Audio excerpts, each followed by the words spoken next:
What are you drinking, Livy Mae? Coffee. You like coffee? Yeah, Mama. Hey y'all, and welcome to the Max Life. So if you see behind me the two different color walls, that is because in one of the last videos you saw a clip of us starting our transition of bringing paint around. So this is where it will stop because the cabinets are the same color, which means we're making this an accent wall, but not with that color. We are just at a stopping point right now. But I wanted to pull the camera out and show y'all what I'm doing because y'all know I've been under the weather just a little bit. I've kind of been battling this cold and I've got like some congestion that's sitting in my lower respiratory tract. So I wanted to show y'all while I was pulling off of my bull thistle seeds, and this is dead nettle that has also been sitting in some vodka, and you see that the color has changed tremendously because this was purple and green, beautiful, sitting in some clear vodka, but you see how that has changed very much so, and it is way past time for me to strain that off, so that's what I'm about to do. But before I do that, I have had this tincture pulled out, which is mullein that I made back in February, and this is elderberry tincture that I made back in February as well, because I knew that fall was around the corner. I've been trying to spend a little bit of time prepping for that.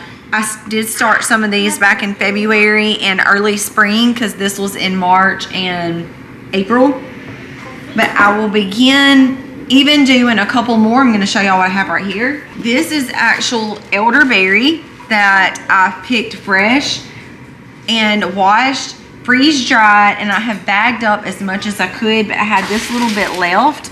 Y'all see how pretty that is?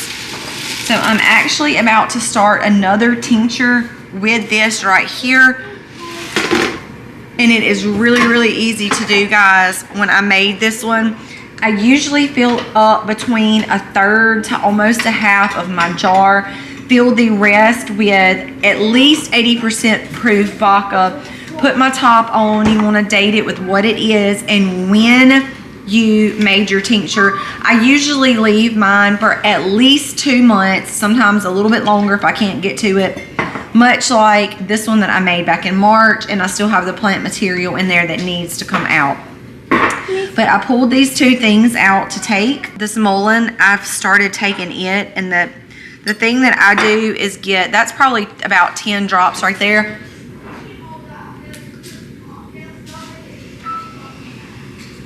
Goes right under the tongue, allowing it to sit under my tongue for a couple of seconds. Once you put something on your skin or directly on your blood vessels, it only takes about 3 to 5 seconds before it gets absorbed into your blood. I actually don't love the taste of alcohol, so I usually just swallow something behind it. So I've been taking a little bit of mullein and elderberry to kind of help me clear this up. I'm going to show y'all some other things that I have over in my cabinet as well. So this is my elderberry tincture. I do make an elderberry syrup as well. And if you guys haven't seen that video, it is over on the Max channel. All you have to do on your search, just type in the Max, M-A-C-S. That's over on Colby's channel. It's one of the older videos that I've done where I make elderberry syrup. Same thing with this. You guys see that's about 10 drops.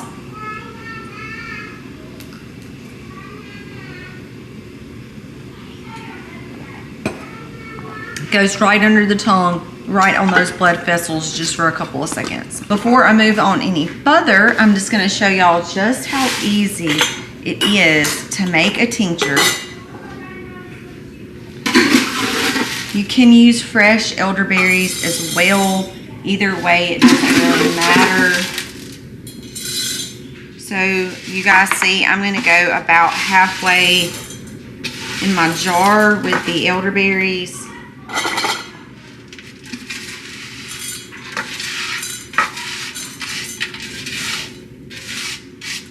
Is 80% proof, and the most important thing to remember is just that your plant materials need to be fully covered. So I'm just going to add my vodka over in there and just make sure that all of my plant material is covered.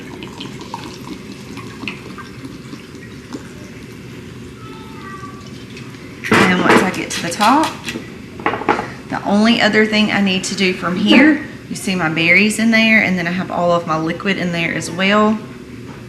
So I actually need to get a little bit more liquid in there. So I'm going to do that right now. Did you watch Fruit Punches in the video?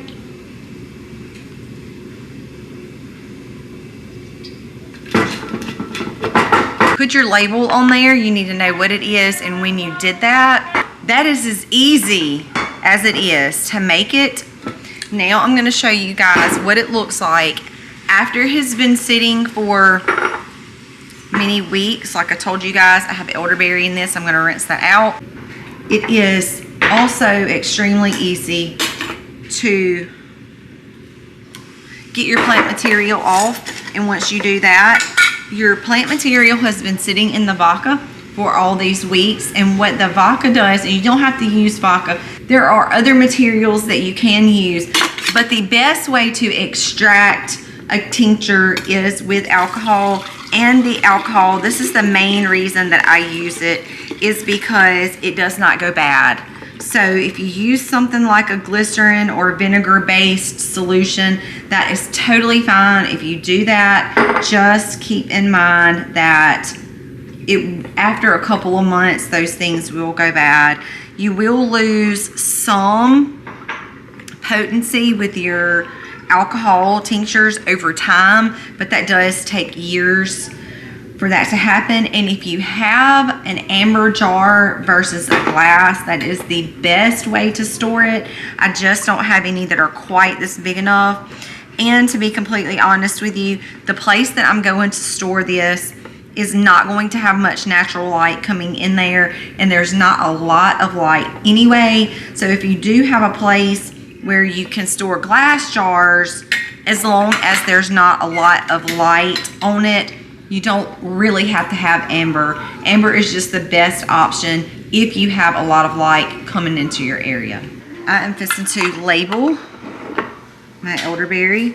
I actually went ahead, guys, as my berries began to rehydrate, the fluid level started going down, and I had really too much plant material at the top, so I went ahead and just split them off. Really, that is plenty enough berries for both of these jars to add in the extra liquid. So that is exactly what I did, and since it is August, this will be ready in 2 months. Thankfully, I do have enough to last us the start of fall, which is not fall yet, and I'm already kind of battling this nasty stuff. So that will get us through the fall, and that will have some more that are already ready for once we get into the fall and winter. And since we do have a large family, this actually goes a really long ways, but we do have a large family, and when you start adding the dropperfuls to each person a couple of times a day, we do need the liquid, but it actually does go further than you think. This, my friends, is something that just come in the mail. I'm excited to share with y'all what this is. Now, here's the thing with this. I really like this company. It's called Vigo. I was first introduced to them through buying raised metal beds for planting. They've really began to expand their company, and I'm really excited about this for mainly this reason, something that I actually use in the kitchen all the time. A lot of you guys have asked me questions about my kitchen composter, and sadly enough, I found out that just a couple of months ago they discontinued the one that I have. I don't know why. I'm not sure the reason behind that. I actually really like the kitchen composter that I have. When this company reached out to me and said, hey, we would like to send you a kitchen composter to see if you like it. If you like it, we'd like for y'all to share it with your viewers. So you guys see me unboxing it. I am going to give it a use for the next couple of days, and I'm going to tell y'all my thoughts on it. I have to get all of the stuff out and get it set up. It seems very, very similar to the one that I already have. So it should not be that big of a deal, but I'm going to get this thing out. I'm going to use it some and see what I like about it, but what maybe I don't like about it. It seems pretty similar. So, you know, I don't know. We'll see. I'm going to use it some, and then I'm going to give you guys kind of a review. I do really like this company. Because I have used them before and I've been real happy with them. But I have this, I'm gonna try it, and the main reason I wanted to try it for you guys, because I almost was like, no, I don't want another kitchen composter. But a lot of you guys have asked me about mine, and since mine is discontinued, I decided to go ahead and get this for you guys and try it, so that I can give you a review on what I think about this thing. And one thing I will say for starters is the one that I got did not come with these refills. That was something that you have a filter refill, and I cannot literally even purchase those. Now I will say, because it's been discontinued, so I will say this, that with that kitchen composter that I have, I've used it months now, if maybe not even, I might even be up to a year of using it. I think it was a year because I got my mother-in-law one last August for her birthday, so it's probably been well over a year, and I've never had to change this, and I've never, the filter on that one, and so I've never gotten a smell from it, which is a good thing. But this one does come, this is the refill, so it actually already sends you a refill. And I know that I use mine, if I don't use it every day, I use it every other day. So guys, I'm excited about this. I'm gonna use it and let you know what I think. So be looking for that on the upcoming video, because I use mine a lot in the kitchen. And I really hate that I've told you guys all about my kitchen composter and how I love it, and they've discontinued the one that I have. So maybe this will be another option for y'all. Who knows? I'm gonna get it set up and we're gonna move on with the rest of our day. This is the one that I was telling you about that I have used for a really long time.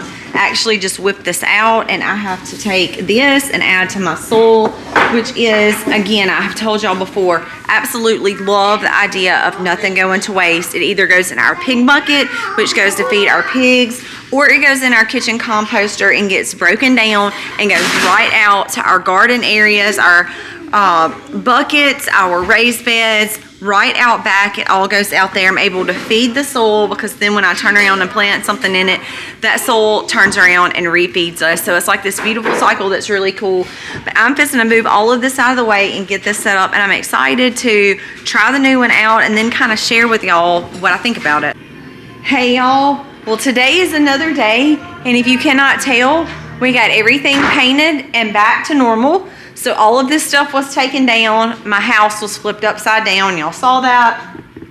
Now it still looks like it's kind of flipped upside down because I'm in the process of getting my new curtains put up. Laundry, you know, it never ends. So things are coming back to normal. It's a whole lot less messy than it was for sure. But a couple of things I want to share with y'all. I'm going to give y'all an update on the composter, which I am about to pull out. And then I want to share with y'all a really cool recipe that I tried for the first time. It turned out fantastic. I have a friend that actually shared this with me. She used it, absolutely loved it. It was fantastic. I cannot wait to share that with y'all in just a minute. Okay guys, I just pulled my composter bin out. I want y'all to take a look in there. Now I had this thing going, and it was done. Aiden added his coffee filter and coffee grounds to it this morning, which is a wonderful thing to throw those things in there. But if you look on the very bottom of what I had down in there, I had several eggshells. I also had several bell pepper tops and a couple of the pieces of the bell pepper where they had started going bad, because I had picked those a couple of weeks ago. Actually, I'm just gonna unload them out of the freeze dryer, because I finally got those in the freeze dryer.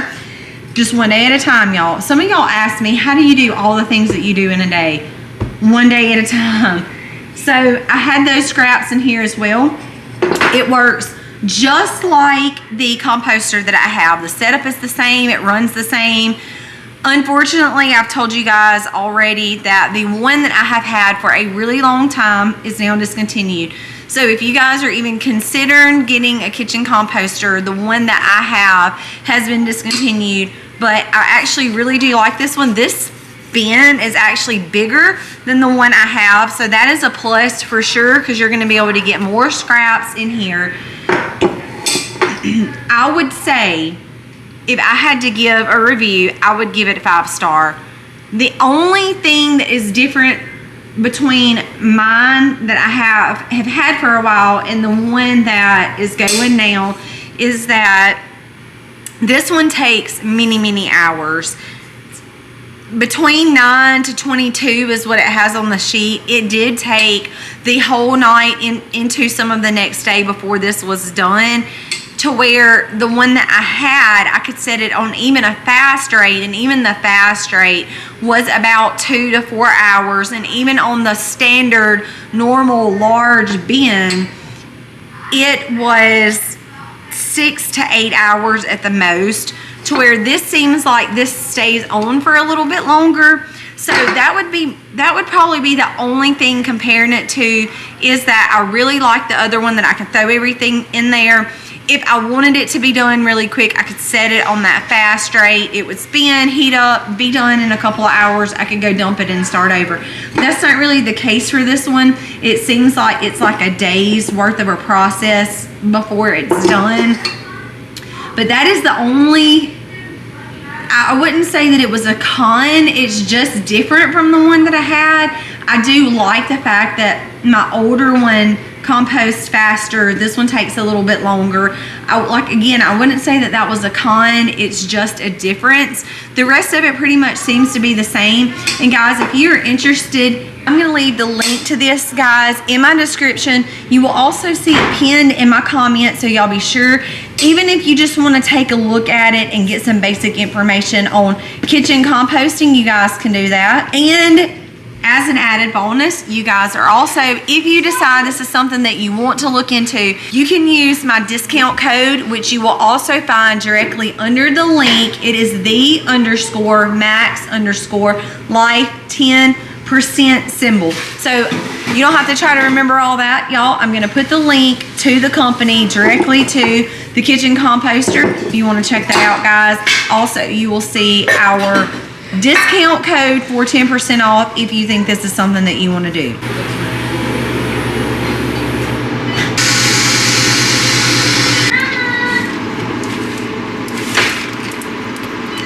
So these, of course, I use these a lot.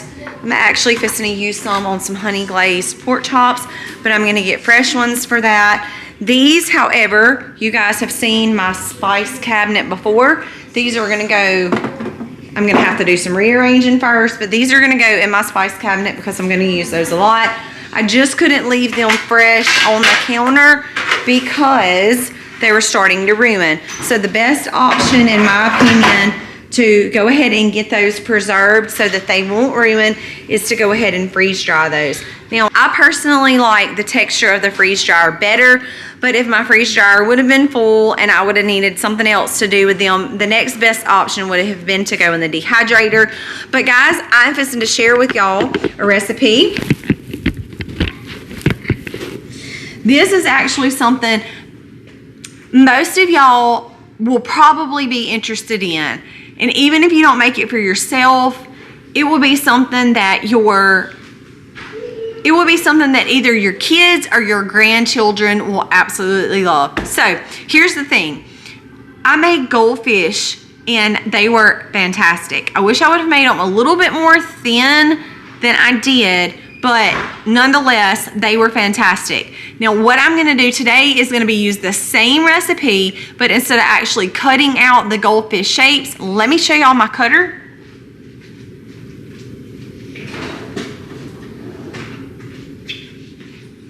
Actually got this from Amazon. I think it was like $8. Y'all see that? How adorable is that? But the taste of the goldfish and Cheez-Its, I don't know if it's Cheez-Its or Cheese Snips. I don't know what it's called. We don't eat that stuff a lot, but they taste the same. So today I'm actually going to use the same recipe, but I'm going to cut them out in squares. And this is really cute for little kids because they can just grab them and go. But today I'm gonna do squares. And another really cool thing is I probably won't do it today, but the recipe can be altered. I even thought about adding some ranch flavor on top. You could throw, if you wanted to add a little heat in there, get some pepper flakes, add that in there. There's just really so much I feel like you could do with this recipe. But for today, I'm just gonna make regular Cheez-Its. I'm gonna roll the dough out, cut it into squares, put it in the oven to bake. And y'all, when I say it is easy, really, really easy, and you know that there are no chemicals, no extra preservatives. You know exactly what's going into your snack. And if you honestly get the back and start looking at some of those labels, the things that go in boxes are full of chemicals. And the reason why they're full of chemicals and preservatives is because they have to sit in the box, and they have to sit in the box on the shelf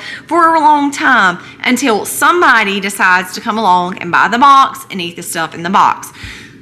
Hence why there's so many preservatives. And I know personally I want to try to limit those things for myself and my children as much as possible. So here is just one of those things that I wanted to start making for my family. Some snacks that I can keep around the house that I know are good and good for us, that the kids will like and enjoy, but I don't have to worry about all the bad stuff in them. On a side note, here, and y'all please excuse my voice because I'm still battling the cold. I feel okay. Just the coughing spells happen sometimes, and it took my voice out for a day or so. I sounded like a man. I kind of sound a little bit more like myself at times as long as I stay hydrated. But anyway, y'all see what's in my hand. This is a bowl of gummy bears. And I did get the molds, the silicone molds for those too. And you see how cute they are. This is pineapple. And this one was actually cranberry. Let me see if I can get it closer, y'all. How cute is that? Now, I will say this. The flavors of both gummy bears, the flavors are actually nice. The only thing that I don't like with the recipe that I used, which is not why I'm going to share that with y'all today, is they're more like a Jell-O. And I didn't use Jell-O. I actually used beef gelatin, pineapple juice, and a touch of sugar. And you see that they set up absolutely fantastic. And to be completely honest with you, most little kids are not really going to care about the consistency being more like Jell-O. But for me personally, I guess because I've had like gummy bears, they're not really gummy. Like they don't really, well, I mean, they do have a little bit of a elastic stretch. You can see that. And that kind of stuff. Ooh, I got some spicy pepper on that one, y'all. Because I still have pepper on my hands. But anyway, it's just more of the Jell-O consistency that's throwing me off a little bit. So I'm going to try a couple more recipes. We absolutely love the goldfish. Hands down, they were fantastic. The gummy bears have really good flavor, but the consistency is more like Jell-O, and we're wanting it to be more gummy.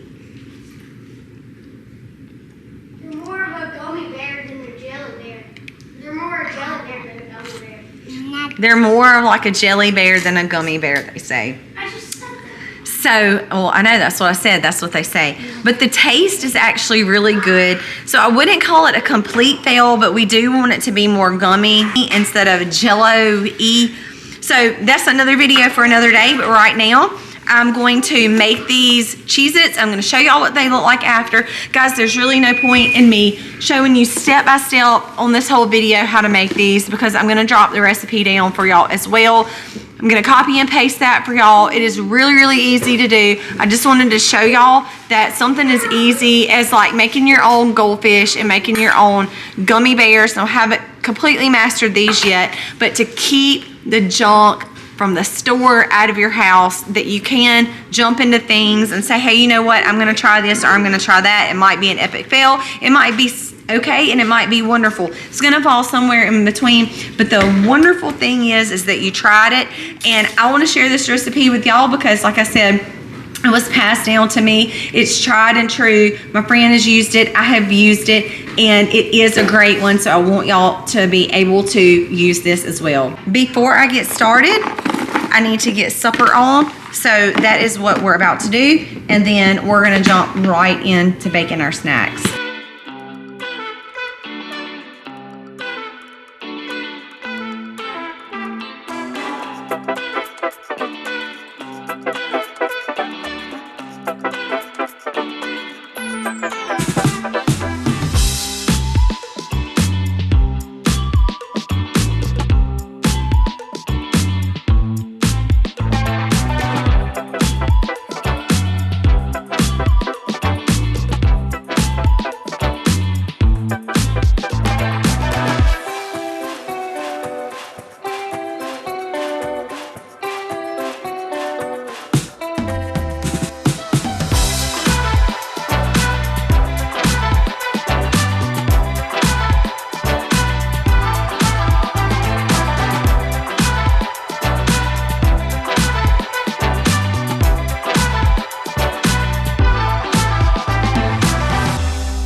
One of the things, I mentioned this to y'all earlier about taking one day at a time, but one of the things that truly helps me out the most when I'm trying to live from day to day and juggling all the many different things I have to do, including now that we've kicked off schooling, we school 5 out of the 6 kids. We get started at 8. We're usually done by 12 to 12:30.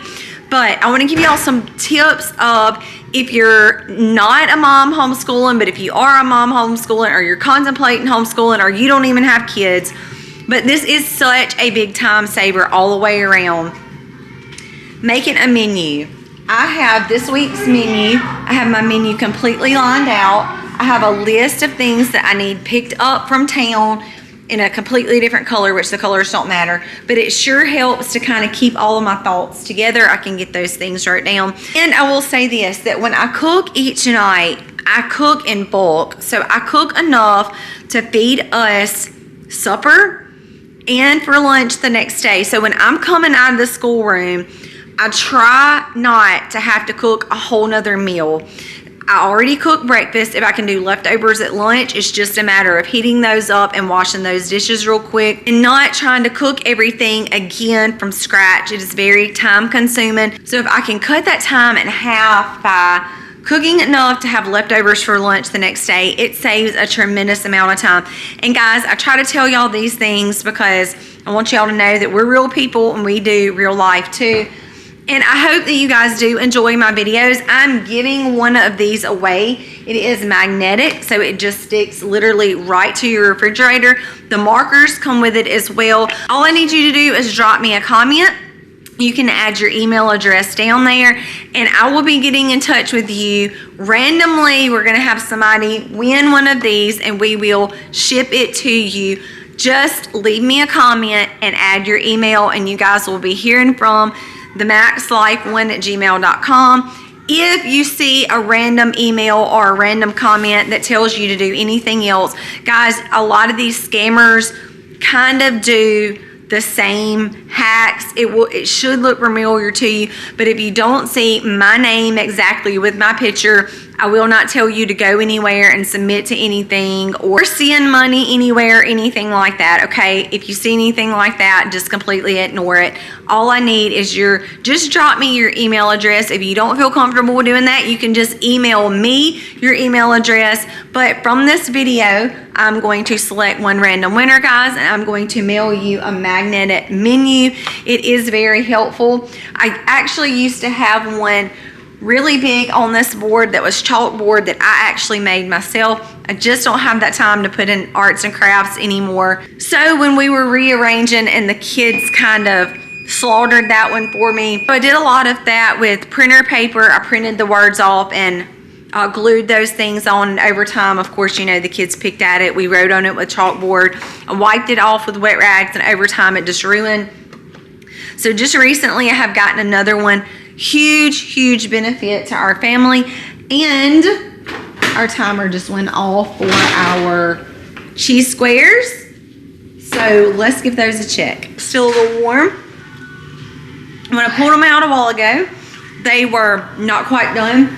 I'm gonna tell y'all what I did. I took a little spatula and gave these things a flip. Stuck them back in the oven for just a couple more minutes because honestly, you want these crispy and not soft. And mine were still just a little soft to touch, which obviously you see they're not anymore. Pretty golden, absolutely gorgeous. They taste amazing. Thumbs up for sure on this recipe. I wanted to share that with you guys because I thought you would enjoy it. So in the description, you will see the link to the kitchen composter with our 10% off discount. Also, you will find this recipe for this homemade, you can say goldfish, Cheez-Its, cheese nips. You know, I've heard those two terms. I don't know what you like to call it, but thumbs up for sure. Thank you guys for tagging along. In the next couple of videos, I will be announcing the winner, getting in touch with the winner. Thank you guys always for watching. We appreciate y'all. God bless and happy homesteading, y'all.